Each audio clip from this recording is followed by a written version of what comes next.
idol, tara, samahan nyo ako. Magluto tayo ng isda. Yan, yung ating isda, 4 na hiwa.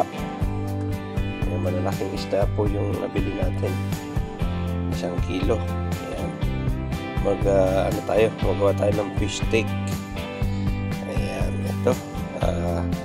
Nakapaghiwa na po ako ng ating mga sangkap. Yung luya, bawang, sibuyas. Ayan. Bali 3 yan.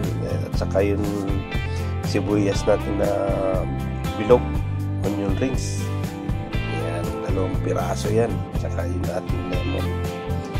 Yung ating mga sangkap yan. Pamasitas, toyo, yung mantika natin na olive oil.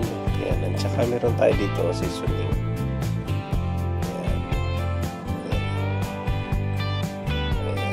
Tara, samahan niyo po ako. Ito pa pala yung paminta natin, pamintang durog. Tsaka meron niyang asukal na kasama. Tara mga idol, magluto tayo sa baba. Dali natin ito sa kitchen kung tayo magluto. Okay. Yan na mga idol, pagpainitan tayo ng ating kaserola. Pagpipituhan, kawali pala. Ayan.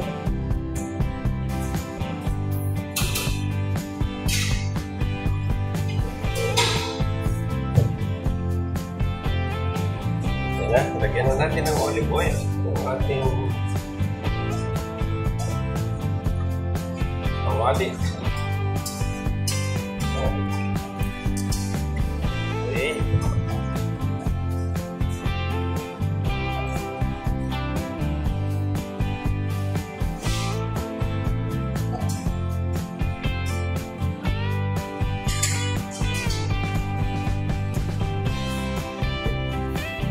Ito muna po iprito natin yung ating sibuyas, onion rings natin.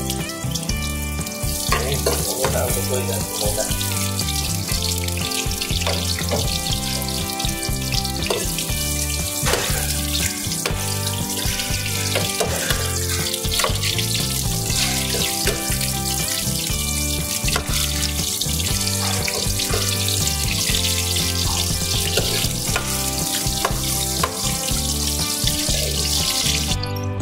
Po. Pwede na yung ating onion rings. Tanggalin po natin siya. Okay.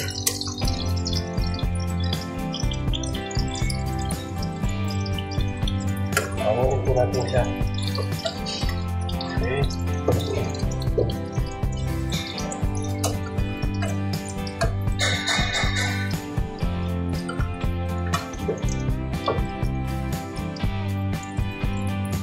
Ayan na po, dinagdagan ko na ng mantika itong ating kawali. Pagprituhin muna natin ito. Itong ating isda. Painitin muna natin para hindi siya dumikit. Okay. Painitan natin ng gusto. Ayan na po, dahil mainit na. Ayan, talim natin.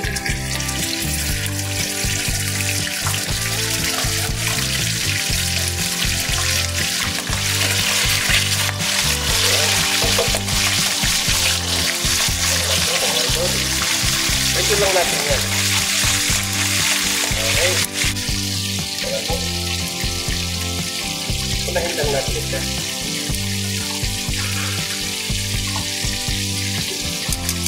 Medyo makapal po yung pagkahiwa ng isda, kaya medyo marami yung mantika natin. Okay. Ayan na po. Golden brown na yung kabila. Yung namang kabila ang ating pinagalitan. Okay. Ayan na po. Ito na yung pangalawa. Pangalawang salang.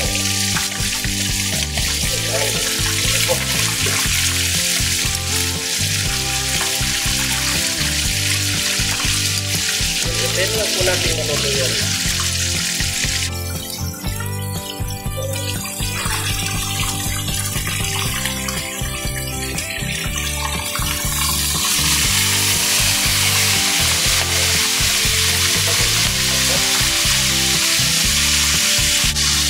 nabaliktad na natin.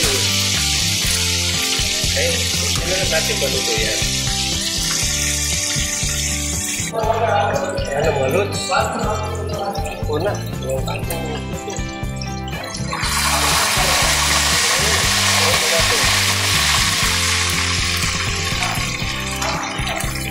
Okay.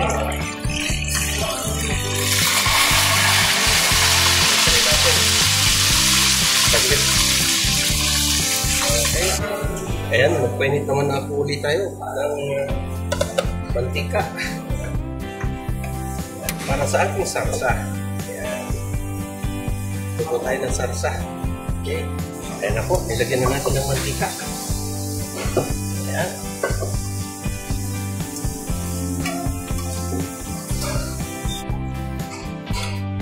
Ilagay na po natin yung bawang.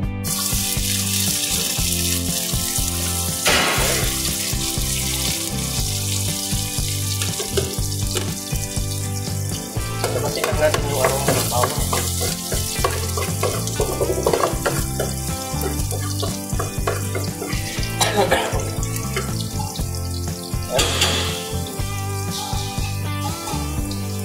Sunod na po natin yung sibuyas.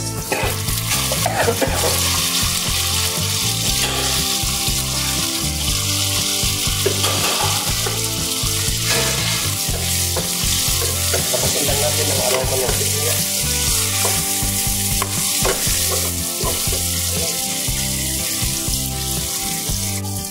Yan, sabay na po siya. Lagay natin yung ating luya. Pilit muna natin. Ayan.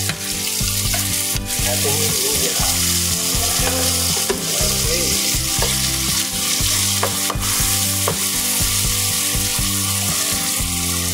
Prituhin lang natin yung luya. Ayan, okay lang po siya. Lagay tayo ng toyo.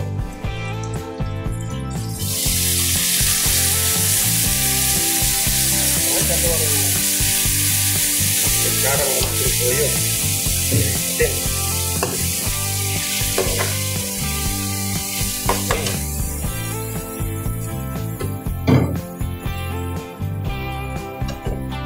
Lagyan natin ng oyster sauce. Ito na natin. Okay.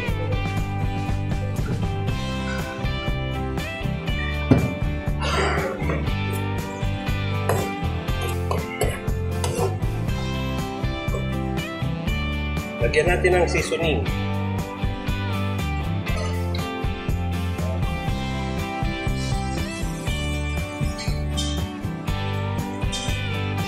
Okay.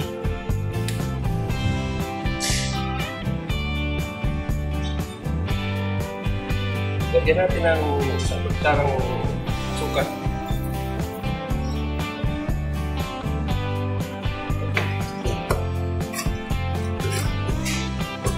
Ayan.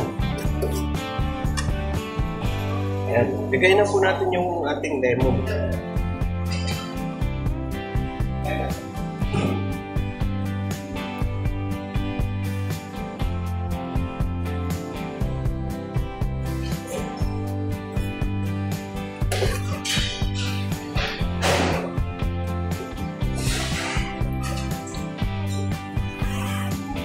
Ayan na po yung ating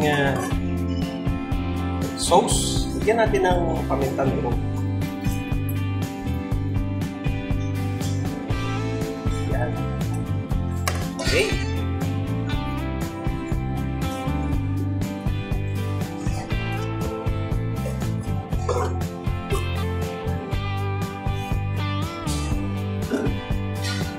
Tapos ilagay na po natin yung ating isdang pinulito.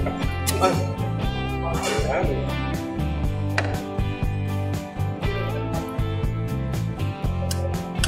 Siya.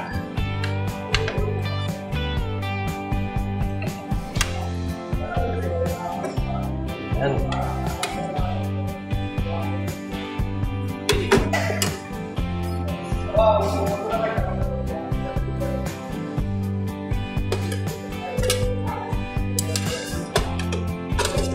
Ayan po, hintayin na natin maglapot siya.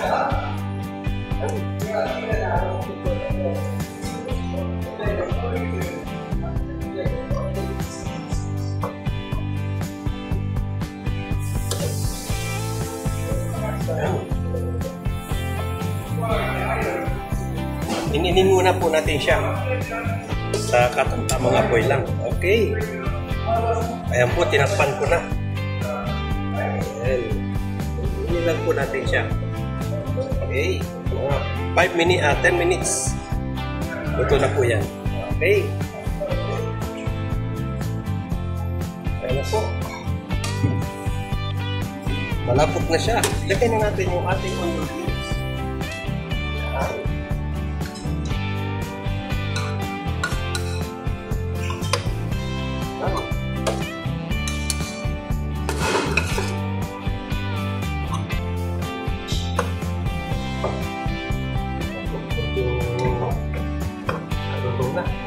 Ubus na yung sabaw natin.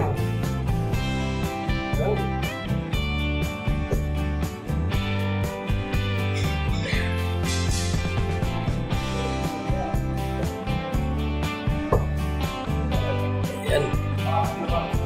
Ayan na po mga idol. Yung ating nilutong fish steak. Ayan. Ayan na po, nagkapagsandok na ako ng ating ulam sa malukong. Ayan. Tikman na po natin kung anong lasa ng ating fish steak. Ayan. Papak muna po tayo kahit wala pa tayong sinaing. Ayan. Papak muna po tayo.